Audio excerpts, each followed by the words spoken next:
গল্পসেভে সন্ধ্যাতারা। লেখা তানজিলা তাবাচ্ছুম। পর্ব 4। চেয়ারম্যান রাইফুলের মুখে গভীর চিন্তার ছাপ। তীক্ষ্ণ খেয়াল। ধারালো চোখে এক চাতুর্যের ঝলক। এক হাত থুতনিতে এবং অপর হাতে রুবিক্স কিউব। এমনভাবে দেখছেন, যেন দাবার গুটি সাজাচ্ছেন। পা ঝিমাচ্ছেন। নিউজটা খুব দ্রুত প্রচার হয়ে গেছে। কিছুক্ষণ আগে কাউন্সিলরের কল এসেছিল। আগের সব পরিকল্পনা ক্যান্সেল করলেন, যেহেতু সামনে নির্বাচন, তাই সাধারণভাবে হ্যান্ডেল করা যাবে না। রাইফুল গভীরভাবে ভাবলেন। অপরদিকে রুবিক্স কিউব মিলানোর চেষ্টা চালাচ্ছেন। ঠোঁট কামড়ে ধরলেন, কিছুক্ষণ বাদে ঠোঁটে ফুটল তীক্ষ্ণ মুচকি হাসি। রুবিক্স কিউব মিলেছে। প্রতিটি রঙের সঙ্গে রংমিলের সঙ্গে চলমান পরিস্থিতিও নিয়ন্ত্রণ করার প্রক্রিয়া এসেছে। সবুজকে গম্ভীর গলায় ডাকলেন, সবুজ, অহর্নিশকে কল লাগা। Em dash. কথায় আছে, প্রকৃতিও নাকি মাঝেমধ্যে মানুষের সঙ্গে রং পাল্টায়। রাতের আকাশটাও কেমন অহর্নিশের মনের মতো বিমর্ষ হয়ে উঠল। বাতাসে হালকা সোদা গন্ধ, কোথাও একবার বিদ্যুৎ চমকালো। হঠাৎ শোনা ধ্বনিতে অহর্নিশ তটস্থ হয়ে উঠল। মুহূর্তে সে দৌড়ে গেল। মাটিতে গড়াগড়ি কেল জ্বলন্ত সিগারেট। ভেতরে ঢুকে দেখল ওর ঘরের জানালায় সকলে। অহর্নিশ ত্রস্ত পায়ে গেল, গলা শুকিয়ে এল। দেখতে পেল, ওর প্রিয়তম স্ত্রী মিষ্টির গলায় ওড়না প্যাঁচানো, চোখ বন্ধ। চেয়ারটা নড়বড় করছে, পা উঁচিয়ে রাখা। নাজমা রুর গলায় বলছেন, এই মেয়ে, নামো, নামো। সফিয়া কাতর গলায় ডাকছে, মিষ্টি এমন করো বোন। মিষ্টি, নেমে এসো। হামিদা বেগম হা হুতাশ করতে লাগলেন, অহর্নিশ রে, তোরে বারবার কষনু, পাগলাগার্দে থুয়া আয় চেংড়িক। অ্যালা হামাক ডুবাইবে। তারপর বলেন, এ চেংড়ি নাম, নাম। অহর্নিশ এসে গগনবিদারী চিৎকার করল, এ মিষ্টি, সোনা। অহর্নিশের কণ্ঠস্বর শুনে মিষ্টি চোখ খুলে নিষ্প্রভ দৃষ্টিতে দেখছে। ক্রন্দন গলায় বলে, আমাকে ক্ষমা করো অহর্নিশ, আমি তোমার জীবনটা নষ্ট করে ফেলেছি। আমি সকল অশান্তির মূল। অহর্নিশ কাপা গলায় বলল, না সোনা, এমন করে না। আমি সরি বলছি, আর কক্ষনো বকব না তোমায়। প্লিজ এমন করো না। মিষ্টি শোনে না। পা উঁচু করে ফেলে। অহর্নিশ আবারও ডাকে, মিষ্টি, মিষ্টি। Please, sorry, sorry. এমন করে না। অহর্নিশ যেন শ্বাস নিতে ভুলে গেছে। কাতর গলায় ডাকল, মিষ্টি, সোনা। নে, নেমে এসো। আমার কথা শুনবে না? এসো। মিষ্টি অসহায় দৃষ্টিতে দেখল। অহর্নিশের চোখে কাতরতা, অনুশোচনা। মিষ্টি একদৃষ্টিতে তাকিয়ে বলে উঠে, না আমি এই দুনিয়ায়, আর না তোমার জীবনে থাকার যোগ্য। আমার উপস্থিতি তোমাকে অশান্তিতে ফেলবে। আমার অস্তিত্ব তোমাকে ধ্বংস করে ফেলবে, অহর্নিশ। হঠাৎ মনে হল, মিষ্টির কথার গভীরতা সমুদ্রের মতো।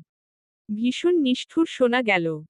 মিষ্টি হাসতে লাগল, অথচ চোখ দিয়ে অঝোর ধারার বৃষ্টি পড়তে লাগল। অহর্নিশের মনে হল, মিষ্টি পাথরের মতো হয়েছে। অহর্নিশ আকুতি করে, এতটা নিষ্ঠুর হবে? মিষ্টি প্রত্যুত্তর করল না। হাসল ক্ষীণ, চোখ বন্ধ করল। মিষ্টি নিষ্ঠুর হল, ভীষণ নিষ্ঠুর। সত্যি পা দিয়ে ধাক্কা মারল চেয়ারটাকে। চেয়ারটা বিছানা থেকে পড়ে গেল। মিষ্টি ছটফট করতে লাগল। হাত দিয়ে ওড়নাটা খোলার চেষ্টা করছে। অথচ স্বেচ্ছায় নিজেকে শেষ করতে এসেছে। মানুষ এমনই, নিজের সত্তাকে কষ্ট দিয়ে, সন্তুষ্ট পায় আবার ছটফট করে যন্ত্রণায়, শেষ মুহূর্তে নিজেকে বাঁচানোর চেষ্টা করে। অহর্নিশ বুকটা ছলাৎ করে উঠল। হৃৎস্পন্দন থেমে যায়। চিৎকার দিয়ে উঠল, মিষ্টি। অন্যরা কেউ চেঁচাচ্ছে, মিষ্টি, কি করলি রে? আরও, এই মেয়ে। অহর্নিশ থমকে যায়, মিষ্টির ছটফটানি দেখতে পারে না। দ্রুত গিয়ে দরজা ধাক্কায়। ভেতরে খুব জোরে শব্দ হল, মিষ্টির আর্ত কণ্ঠ শোনা গেল।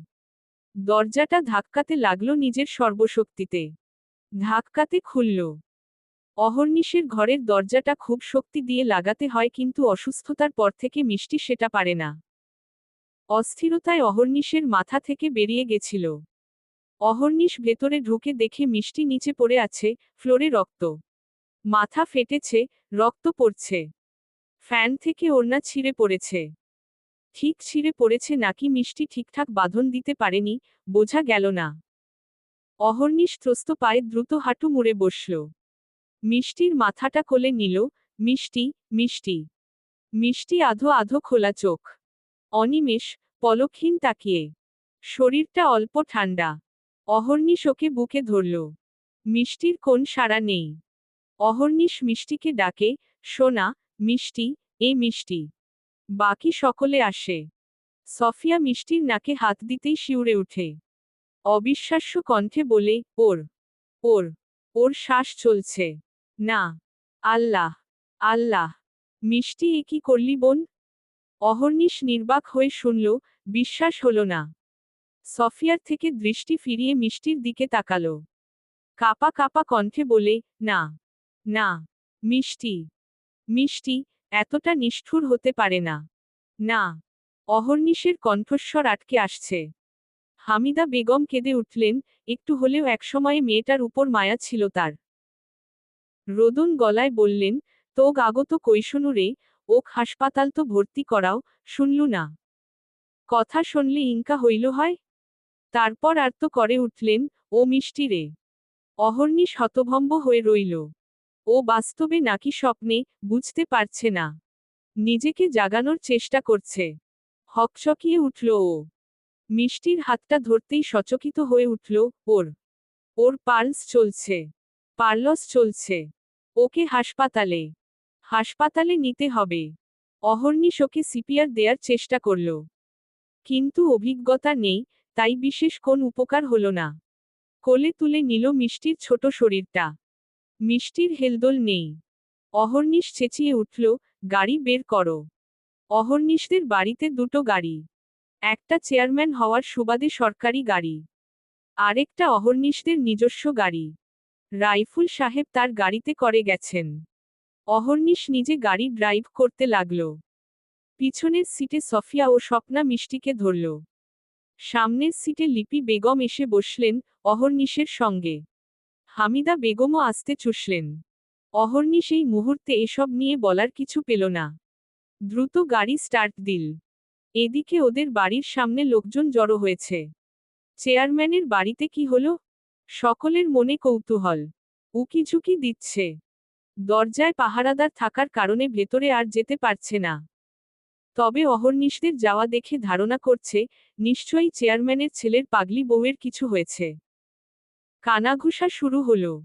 মুহূর্তে ছড়িয়ে পড়ল পুরো গ্রামে। অনেকক্ষণ যাবৎ ফোনের রিং শোনা যাচ্ছে অথচ কল ধরার নাম নেই। সবুজ কয়েকবার কল করলেন, মুখে হতাশার ছাপ উঠল। কল লাগলেন বাড়ির অন্য সদস্যকে। রাইফুল সাহেব চোখ বন্ধ করে গভীর ভাবনাতে, চোখ বন্ধ। মস্তিষ্কের মধ্যে সূক্ষ্মভাবে সব সাজিয়ে তুলছেন। সবুজ ধীর পায়ে এগিয়ে এলেন। রাইফুল সাহেব চোখজোড়া না খুলেই সবুজের উপস্থিতি টের পেলেন। রাশভারী কণ্ঠে বললেন, ধরেনি?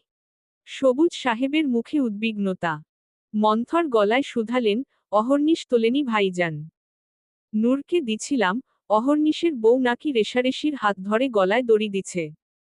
হাসপাতালে নিয়ে যাচ্ছে ওরে। রাইফুল শুনলেন, অথচ চোখ খুললেন না।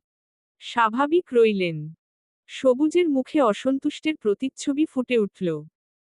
দৃঢ় গলায় বললেন, এই মেয়েটার কিছু করতে হবে ভাইজান, এর জন্য অহর্নিশ একদম বদলে যাচ্ছে। রাইফুল সাহেবের তেমন প্রতিক্রিয়া নেই, উনি হেসে উঠলেন। ক্ষীণ গলায় বলেন, বলতেই হবে, খালিদ ভাইয়ের মেয়ে। হাসিটা আরও দীর্ঘ করলেন। আঙুলে আঙুলে পোচালুনির মধ্যে দৃষ্টি নিবন্ধ করে ভরাট গলায় বলেন, একটাই ছেলে আমার, তাই যা চেয়েছে দিয়েছি, ভবিষ্যতেও দেব, সেটা আমার অপছন্দনীয় কিংবা শত্রুই হোক না কেন। এরপর তীব্র আত্মবিশ্বাস নিয়ে বলেন, অহর্নিশ, আমার ছেলে, আমার রক্ত। রক্তের একটা টান আছে, ঠিক সময়ে জাগ্রত হয়। সবুজ বললেন, কিন্তু ভাইজান, এই মুহূর্তে অহর্নিশকে আমাদের প্রয়োজন। আর ওর বউয়ের আত্মহত্যা? এটাও যে প্রচার হবে।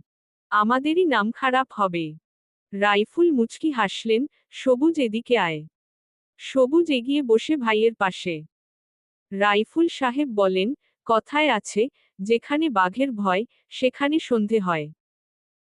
রাজনীতিতে ক্ষতি বলে কিছু নেই, আছে কিভাবে পরিস্থিতি ঘটনাকে কাজে লাগিয়ে নতুন ঘটনা তৈরি করা যায়। Em dash Rangpur medical college ও হাসপাতালের জরুরি বিভাগের সামনে গাড়িটা থামল। অহর্নিশ দ্রুত গতিতে এসেছে। যেহেতু রাত, এ সময়ে মহিপুর থেকে রংপুরের রাস্তা বেশ ফাঁকা থাকে। মেডিকেলের সামনে এত শব্দ, হর্ন, যানজট সর্বদা লেগে থাকে। অহর্নিশ বেরিয়ে মিষ্টির কাছে গেল। কয়েকজন ওয়ার্ড বয় স্ট্রেচার এনে মিষ্টিকে নিয়ে যায়। দ্রুত মিষ্টিকে জরুরি বিভাগে ভর্তি করানো হলো।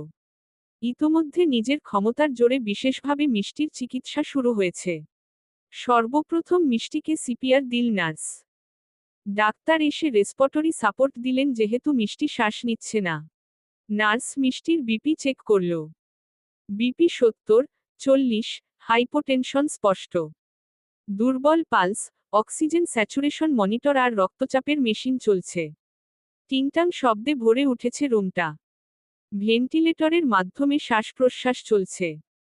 মিষ্টির যাবতীয় পর্যবেক্ষণ হলো, গলায় শুধু